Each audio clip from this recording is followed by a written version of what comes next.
Y'all know what this is? Knicks Rehab. I had Mike Brown up. My fault. Go. Whoever you got dialed up, right? Go, bro. Bottom line is we gotta lock in. We gotta do our job for 48 minutes. They scored 75 points in the first half, and at halftime, we usually do the clips and talk about technical X's and O's and all that crap that coaches do and teams do. There was nothing to be said at halftime except for lock in and do your do your job. They scored 28 points in the paint the first half without a post-up player. I told them three things. 28 points in the paint. We got to put our chest on the ball and stop the ball from getting downhill into the paint, which we did in the second half. They had 16 points in the paint. They had 27 fast break points in the first half. 27. On track for 54. They had 7 in the second half. And the last thing that I talked about with them, their hot guys were 9 for 11, I think, in the first half from the three-point line. The two guys that we labeled hot. And we know how to close out the hot guys. We know how to play hot guys. They were 9 for 11 in the first half. And most of those threes were open, or we left our feet before they shot the ball, and then they were open. In the second half, they only got 6 off. They were 3 for 6. The 3 areas that we talked about, no X's and O's. Just do your job. Play with physicality and do your job early. The whole second half, they scored 39 points. The second quarter, they scored 44 points. Again, no adjustments. Just go do your job. What? So it's within our guys. But we all have to do our job for 48 minutes. And it didn't happen tonight, and it was evident. Doesn't matter who's in the uniform in front of you. You got to do your job. Why do you think you didn't get that in the first half?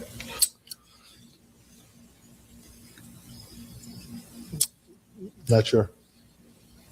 I think the things we talked about Sacramento game, and you said it was the worst of the season. Is there something you feel? Yeah, I'm okay. I'm not okay with it, but I've been in this league long enough. You're going to have a game where you lay an egg, and we laid an egg. We didn't do anything right on both ends. I thought tonight, actually, both halves, we tried to play the right way for the most part offensively. I think we missed more layups, and we lost the ball more than I've seen since I've been here. So I thought offensively, the shots, we also in the first half, we had great looks that normally go in from the right people that didn't go in. So I'll take the flow on the offense end of the floor tonight for close to the 48 minutes. What bothers me is those 3 areas in the first half, and in the second half with no change at all, in terms of X's and O's, we go and we do what we're supposed to do. That's the part that bothers me. Go ahead. I was gonna say, just This nigga's a fucking joke. This nigga's a fucking joke. This nigga off the screen, This nigga's man. a fucking joke. Fuck out of here. Get out of here, man. Go ahead, please. This is what we got. This was the plan, y'all. That in the face of adversity, that was the nigga that was gonna pull us out of the water if we was drowning. Him. Like, This is a fucking joke. I'm sorry. Go ahead. No. It's okay because this is gonna be quick and brief. I'm not wasting my 3-4 minutes on this nigga. Once again, where was you as a coach holding yourself accountable? In the league today, it's a fast-paced, high-scoring games. We are not cracking 100. Where's your explanation for that? Where's your explanation for letting the reporters know our defense stinks? Like, stop trying to be politically correct, my nigga. We stink. You stink. You're doing a horrific job. We can't put the ball in the bucket. We barely cracking 100. Our 2 best players play like shit together. Why you ain't talking about how them guys can't be on the floor together?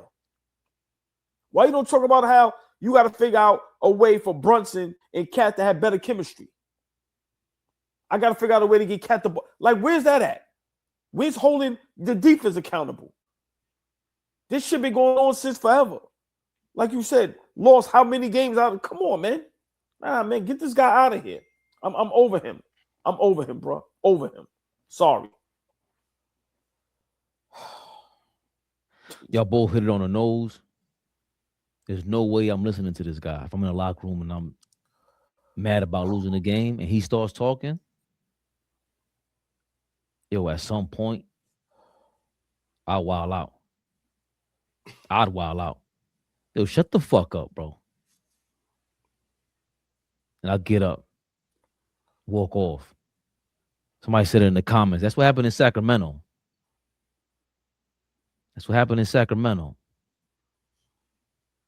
Nate, appreciate it. He just blamed the players. Yo, dog, there was a point to Jalen Brunson when he blocked homeboy's shot. Why did you wait to see the fucking replay on the big screen and then get up and look to your fucking team to see if you should call an instant replay? That's you. You the head coach. Which I said from the beginning. There's too many chefs in the kitchen, bro. You the fucking main chef. What are you doing?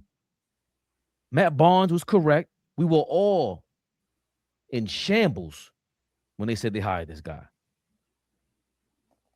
Flea was laughing at us, and he's still laughing at us. He's with us. Don't get it twisted. Y'all keep saying, and Knicks fan, we up here watching this motherfucker till 10 o'clock at night. He said, I want to hear what he got to say. I don't want to hear what he got to say. Ever. Ever again. When he explains the game and things are going good, it's cool. But when things are going bad, nothing inspiring. The players are following suit. Nothing inspiring. Man, where's the dog? Where's the fight? Where's the being upset? That passive aggressive, where's that at? Where's you flinging papers, banging on the table? Where's that at? Where's the cotton mouth? Where's all that at? Where's that at? This is New York. This ain't in the sticks. Fuck is you talking about? Oh, man. I'm sorry, Flea. I was thinking about, because you said, well, let's fire the motherfucker. A lot of people in the comments are saying fire him. I never really liked him, and I'd be scared because now we're starting over again. But damn it, like where we at right now, something got to give. But I was thinking about, when was the last time we've ever done anything like that? Because it's like fire him mid-season right now.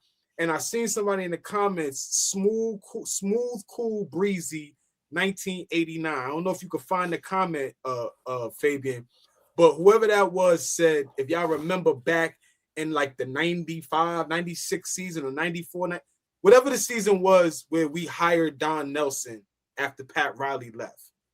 And yeah, Patrick Ewing didn't like that system. It didn't work for him. He was a little more up-tempo. The touches weren't coming the same way to Patrick Ewing. I thought this was like, because I was trying to remember, when was the last time we did that? And he hit it right on the head. And if that's the case, do it. Fire the nigga and find the real guy that we need to bring in here. Find the real guy. Because that time it did work. Don Nelson wasn't the guy. We bring in Jeff Van Gundy and things change. So I don't know if we can, go back to that and muster up the courage to do it again. But something has to give with this team. This team is fractured. I don't think he can ever win the locker room over. Like, there's nothing he can do going forward right now that's going to say, damn, we got Mike Brown. Do those guys even sound like they have his back? Fuck if he has their back. Does it even sound like, yo, we love playing for this dude? We're going to run through a wall for him. They were going to run through a wall for Tibbs, whether we liked it or not. They was going to do that shit. They were going to play their ass off. Never quit. This team has quit far too many times this year, and I think that is a telltale sign to say we don't like who we playing for.